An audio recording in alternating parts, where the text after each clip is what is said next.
नमस्कार मित्रांनो, जय शिवराय आणि पिकअप 1934च्या मिनी ब्लॉगमध्ये सगळ्यांचं मनापासून स्वागत.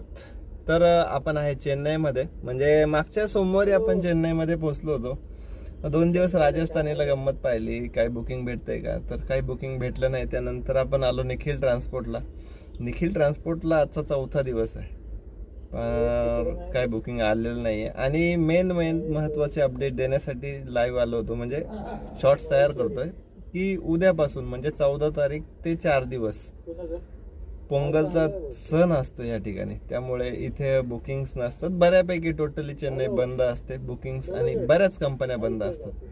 तर मी शेवटी एक पर्याय निवडणार आहे की मी इथून बँगलोरला शिफ्ट होणार आहे. उम्मीद पे दुनिया कायम असते म्हणून आपण 4 दिवस इथे थांबलो, म्हणजे 8 दिवस टोटली आपण इथे थांबलोय. तर आज रात्रीपर्यंत जर बुकिंग भेटलं तर ठीक, नाहीतर मग इथून बँगलोर शिफ्ट होऊया आणि बघूया आपल्याला बँगलोरमधून कोणतं बुकिंग भेटतंय का.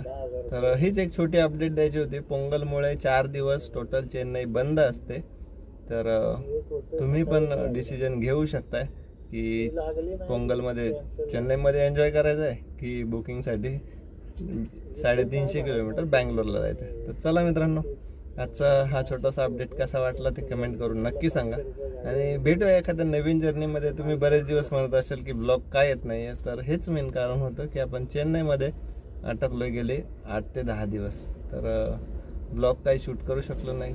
तर चला मित्रांनो, इथून आज संध्याकाळपर्यंत बघूया. उम्मीद पे दुनिया कायम आहे त्या म्हणीप्रमाणे आज संध्याकाळपर्यंत जर काही भेटलं तर ठीक, नाहीतर इथून बँगलोर 300 किलोमीटर जाऊया. तर आजचा ब्लॉग कसा वाटला ते कमेंट करून नक्की सांगा आणि चॅनलवरती नवीन असाल तर सबस्क्राईब करायला विसरू नका. भेटूया मित्रांनो पुढच्या जर्नीमध्ये. तोपर्यंत एन्जॉय चेन्नई पोंगल. चलो.